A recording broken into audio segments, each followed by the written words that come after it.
എങ്കിലേ ശിർക്ക് വരികയുള്ളൂ എന്നല്ലേ ഇവിടെ പറഞ്ഞതും പ്രചരിപ്പിക്കുന്നതും. എങ്കിൽ അത് നേരാണോ? അറേബ്യൻ മുശ്രിക്കുകളിൽ വന്ന ശിർക്കിന്റെ കാരണം അവര് അള്ളാഹുവിന് സ്വയം പര്യാപ്തത സങ്കല്പിക്കാത്തത് കൊണ്ടാണോ? അവര് അള്ളാഹുവിനാണ് എല്ലാ കഴിവും എന്ന് വിശ്വസിച്ചതാണ്. പക്ഷേ അള്ളാഹു കൊടുത്ത കഴിവേ മറ്റുള്ളവർക്കുണ്ട് എന്നാണ് അവർ വിശ്വസിച്ചിട്ടുള്ളൂ. ആയത്തുകൾ നിങ്ങൾ കേട്ടില്ലേ? അതേപോലെ തന്നെ ഹദീസും കേട്ടില്ലേ? ആയത്ത് എത്രയാ മൗലവി, ആർക്കാ കിട്ടാത്തത്? നിങ്ങൾ അങ്ങനെ പല ആയത്തും ഓതി ഞങ്ങളെ പറ്റിക്കും. അത് ഞങ്ങൾക്കറിയാമെന്ന് പറയേണ്ടതില്ല. ലോകത്തുള്ള തഫ്സീറുകൾ പരതിക്കോ, അത് മലയാളത്തിൽ നിങ്ങൾ അംഗീകരിക്കുന്ന തഫ്സീറുകളുടെ പരിഭാഷകൾ പോലുമില്ലേ? ഈ ലോകത്ത് ഈ അംഗീകരിക്കപ്പെടുന്ന മുഫസ്സിറുകളെല്ലാം പറഞ്ഞ യാഥാർത്ഥ്യമാണ് ഞാൻ പറഞ്ഞത്. അറേബ്യൻ മുശ്രിക്കുകൾ അല്ലാഹനെ നിഷേധിച്ചവരല്ല, അവർ അംഗീകരിച്ചവരാണ്. നിങ്ങൾ ചിന്തിച്ചു നോക്കൂ സുഹൃത്തുക്കളെ, അവരെ അല്ലാഹു സുബ്ഹാനഹു വ തആലയോട് ഈ വിശ്വാസത്തിന്റെ അടിസ്ഥാനത്തിൽ തന്നെ ദുആ ചെയ്തിരുന്നു. അള്ളാഹുവിന് വേണ്ടി അവർ നോമ്പനുഷ്ഠിച്ചിരുന്നു. അള്ളാഹുവിന് വേണ്ടി അവർ നേർച്ച വഴിപാടുകൾ സമർപ്പിച്ചിരുന്നു. അള്ളാഹുവിന് വേണ്ടി അവർ പള്ളിയിൽ ഇഴ്തികാഫിരുന്നിരുന്നു. അള്ളാഹ്ക്ക് വേണ്ടി തന്നെ അവർ തൽബിയത്ത് ചൊല്ലിയിരുന്നു. അള്ളാഹുവിന് വേണ്ടി തന്നെ അവർ തവാഫ് നടത്തിയിരുന്നു. അള്ളാഹുവിന് വേണ്ടി തന്നെ അവർ ധർമ്മം ചെയ്തിരുന്നു. അള്ളാഹുവിന് വേണ്ടി തന്നെ അവർ നാക്കാലികളെ അറവ് നടത്തുകയും ചെയ്തിരുന്നു.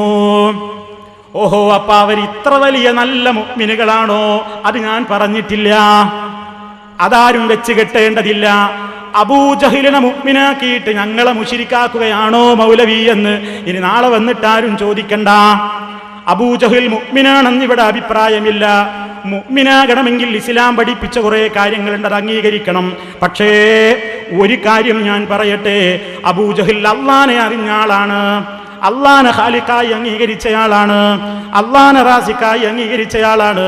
അയാളിൽ അതല്ലെങ്കിൽ അയാളടക്കമുള്ള അറേബ്യൻ ജനങ്ങളിൽ ഏത് നിലക്കുള്ള മറ്റ് വിശ്വാസ രംഗത്തുള്ള ഒരുപാട് ചുരികളുണ്ടെങ്കിലും ആ വിശ്വാസ ജീർണതകളൊക്കെ അവരിൽ നിലനിൽക്കുന്നുണ്ട്. അതുകൊണ്ട് തന്നെ അവരിലുള്ള കുഫിരിയത്ത് വളരെ ഭയങ്കരമായ കുഫിരിയത്താണ്. പക്ഷേ അവർ അള്ളാഹുവിന് മക്കളുണ്ട് എന്ന് വിശ്വസിച്ചത് കൊണ്ട് മാത്രമാണോ ശിർക്ക് വന്നത്? അതല്ലെങ്കിൽ ആ നിലക്കുള്ള കാര്യങ്ങളൊക്കെ ഒരാളിൽ നിന്നങ്ങ് ഒഴിവായി പോയാൽ അവർ അല്ലാഹു അല്ലാത്തവരെ വിളിച്ചു പ്രാർത്ഥിച്ചാലോ ആരാധിച്ചാലോ നേർച്ച വഴിപാടുകൾ അർപ്പിച്ചാലോ അവരിൽ ശിർക്ക് വരില്ല എന്ന് നമുക്ക് പറയാനൊക്കുമോ? ഒരിക്കലും അത് പറയാനൊക്കില്ലല്ലോ. അതുകൊണ്ട് അബൂജഹിലിനെ മുഅ്മിനാക്കുകയല്ല, അബൂജഹിൽ മുശ്രിക്ക് തന്നെയാണ്. പിന്നെ എന്തിനാ അബൂജഹിലിന്റെ വർത്തമാനം ഇവിടെ പറയുന്നത്? അബൂജഹിൽ മുശ്രിക്കാവാനുള്ള കാരണമുണ്ട് ജനങ്ങളെ. നിങ്ങൾ ആ ശിർക്കിലേക്ക് പോയി അബൂജഹിലിനെ പോലെ ആകരുത് എന്ന് പറയാനാണ്. അബൂജഹിൽ അള്ളാനെ സ്വയം പര്യാപ്തനെന്ന് വിശ്വസിച്ചിട്ടുണ്ട്. വാസ്തവത്തിൽ ഇവിടെ എന്നെപ്പറ്റി മുസ്ലിയാർ പേരോട് മുസ്ലിയാർ പറഞ്ഞു ഒരാരോപണം, ഞാൻ അബൂജഹിലിനെ മുഅ്മിനാക്കി എന്നാണ്. അബൂജഹിലിനെ മുഅ്മിനാക്കിയിട്ട് മറ്റുള്ളവരെ മുശ്രിക്കുകയാണോ മൗലവി എന്നാണ് എന്നോട് ചോദിക്കുന്നത്. പറയട്ടെ വളരെ വിനയത്തോടുകൂടി, അബൂജഹിലിനെ മുഅ്മിനാക്കുന്നത് വാസ്തവത്തിൽ ഞങ്ങളല്ല. അത് പലപ്പോഴും നിങ്ങളുടെ വ്യാഖ്യാനം കൊണ്ടാണ് അബൂജഹിൽ മുഅ്മിനാണെന്ന് വന്നു ചേരുന്നത്. കാരണം നിങ്ങൾ പറയുന്നത് എന്താണെന്നോ, അല്ലാഹ് സ്വയം പര്യാപ്തനാണെന്ന് വിശ്വസിച്ച് കഴിഞ്ഞാൽ പിന്നെ മറ്റാരോട് ദുആ ചെയ്താലും അത് ശിർക്കല്ല എന്ന് പറയുമ്പോൾ അതേ വാദക്കാരനല്ലേ അബൂജഹിൽ അടക്കമുള്ള മുശ്രിക്കുകൾ അള്ളാഹനെ സ്വയം പര്യാപ്തനായിട്ട് വിശ്വസിക്കുകയും മറ്റുള്ളവരോട് വിളിച്ചു പ്രാർത്ഥിക്കുകയും ചെയ്യുന്നു. നിങ്ങളവരെ എങ്ങനെ മുശ്രിക്കെന്ന് വിളിക്കും? ഇതേ വാദമല്ലേ അവർക്കുമുള്ളത്. അപ്പൊ ഫലത്തിൽ അവരെ മുഅ്മിനുകളാക്കി തീർക്കുന്നത് നിങ്ങളാണ്, ആ വിശ്വാസം പ്രചരിപ്പിക്കുന്നവരാണ്. അതേ അവസരത്തിൽ മുജാഹിദുകൾ സലഫികൾ അബൂജഹിലിനെ മുഅ്മിനാക്കുന്നില്ല, അവൻ അള്ളാനെ അംഗീകരിച്ചിട്ടുണ്ട് എന്നാണ് പറയുന്നത്.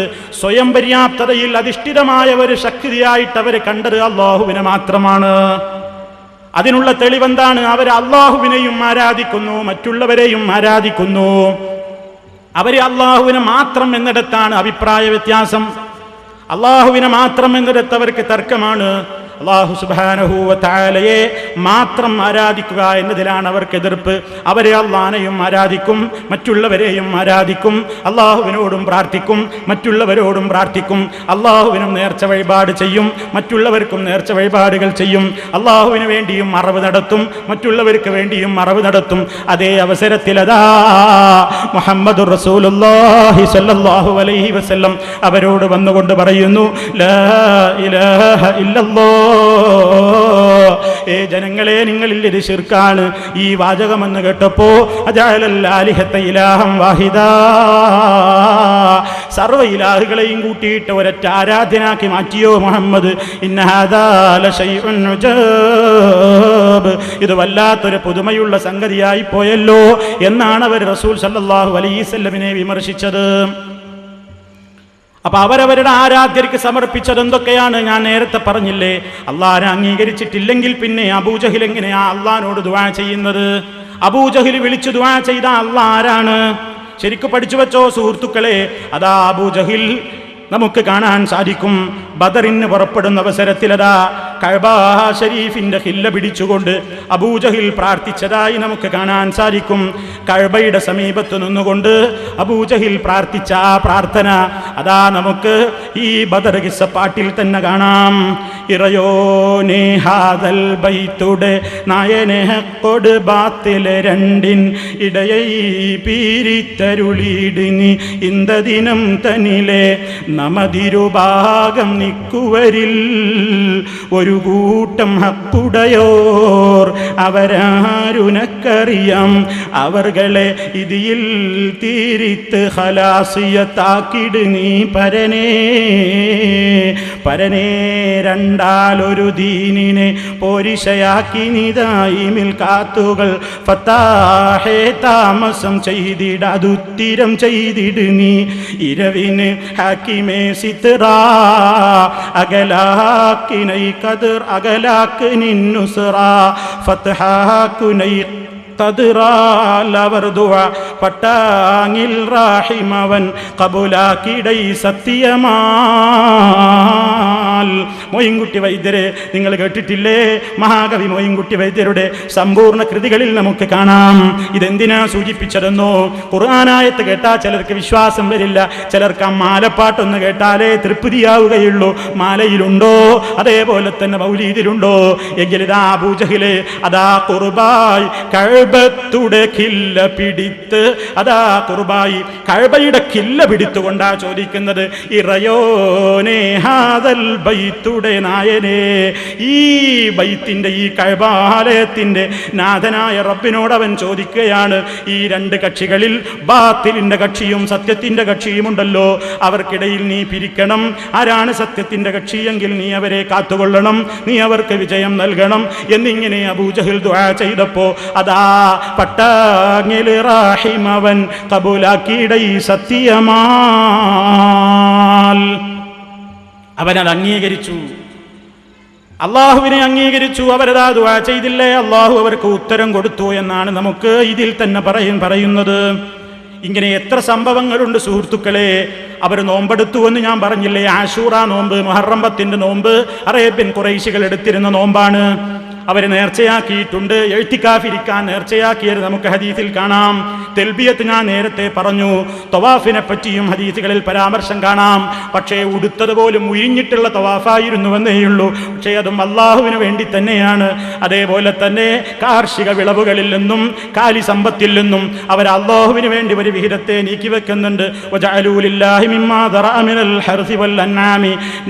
അവർ അള്ളാഹു സുബ്ഹാനഹു വ തആല കദാ അവർ ഒരു വിഹിതത്തെ നീക്കിവെക്കുന്നു അൻആമുകളിൽ നിന്നും, അതേപോലെ തന്നെ ഹർസിൽ നിന്നും അഥവാ കാലിസമ്പത്തിൽ നിന്നും കൃഷി സമ്പത്തിൽ നിന്നും അവർ ഒരു വിഹിതം അള്ളാഹുവിന് നീക്കിവെക്കുന്നു, മറ്റുള്ളവർക്കും നീക്കിവെക്കുന്നു. ഇതിൽ നിന്നൊക്കെ മനസ്സിലാകുന്നത് എന്താ? അവരെ അള്ളാഹുവിനെ അംഗീകരിച്ചു, അറിഞ്ഞു, അവർ ഇബാദത്തും ചെയ്യാറുണ്ട്. പക്ഷേ പിന്നെ എങ്ങനെയാണ് അവരിൽ ശിർക്ക് വന്നത്? അതാണ് നമ്മൾ മനസ്സിലാക്കേണ്ടത്. നമുക്ക് കാണാൻ സാധിക്കും, അതാ അല്ലാഹു സുബ്ഹാനഹു വ തആലയുടെ മാത്രം വിശിഷ്ടമായ ഗുണങ്ങളില്ലേ, ഫലില്ലാഹിൽ അസ്മാഉൽ ഹുസ്നാ, അല്ലാഹുവിന് ഏറ്റവും നല്ല നാമങ്ങളുണ്ട് ജനങ്ങളെ. ഒരുപാട് നാമങ്ങളുണ്ട്. അല്ലാഹുവിൻ്റെ ഓരോ വിശേഷണങ്ങളും പടച്ച തമ്പുരാന്റെ വമ്പിച്ച വിശേഷണങ്ങളെയാണ് വിളിച്ചോതുന്നത്, കഴിവുകളെയാണ് വിളിച്ചോതുന്നത്. ഉദാഹരണം നോക്കൂ, അല്ലാഹു സമീഅല്ലേ, എല്ലാം കേൾക്കുന്നവനല്ലേ, ബസീറല്ലേ, എല്ലാം കാണുന്നവനല്ലേ, അലീമല്ലേ, അവനെല്ലാം അറിയുന്നവനല്ലേ. എല്ലാം കേൾക്കുക എന്നത്, എല്ലാം കാണുക എന്നത്, എല്ലാം അറിയുക എന്നത് റബ്ബ് സുബ്ഹാനഹു വ തആലയുടെ മാത്രം കഴിവാണ്. ലോകത്തൊരാൾക്കും അവനെ കഴിവ് വിട്ടുകൊടുത്തിട്ടില്ല. പരിധിയില്ലല്ലോ റബ്ബിന്റെ കേൾവിക്ക്, അറ്റമില്ലല്ലോ റബ്ബിന്റെ കാഴ്ചക്ക്, പരിധിയോ പരിമിതിയോ ഇല്ലല്ലോ റബ്ബിന്റെ കുദറത്തിനോ അവന്റെ കേൾവിക്കോ അവന്റെ കാഴ്ചക്കോ അറ്റമില്ലല്ലോ, പരിധികളില്ലല്ലോ, പരിമിതികളില്ലല്ലോ. എന്നാൽ സർവ്വ മഖ്ലൂക്കുകളുടെയും, അവരെ ആരാവട്ടെ, ഏതൊരു മഖ്ലൂക്കിന്റെയും കാഴ്ചക്ക് പരിധിയുണ്ട്, കേൾവിക്ക് പരിധിയുണ്ട്. ചില പരിധിയിൽ നിന്ന് വിളിച്ചാലേ കേൾക്കുകയുള്ളൂ. പരിധിക്ക് പുറത്താണെങ്കിൽ ഉത്തരം കിട്ടുന്നതല്ല, പരിധിക്കകത്തുള്ളതേ കാണുകയുള്ളൂ. അതൊക്കെ മനുഷ്യൻ അങ്ങനെയാണ്. എന്നാൽ റബ്ബോ, അവൻ അറ്റമില്ലാത്ത കേൾവിയാണ്,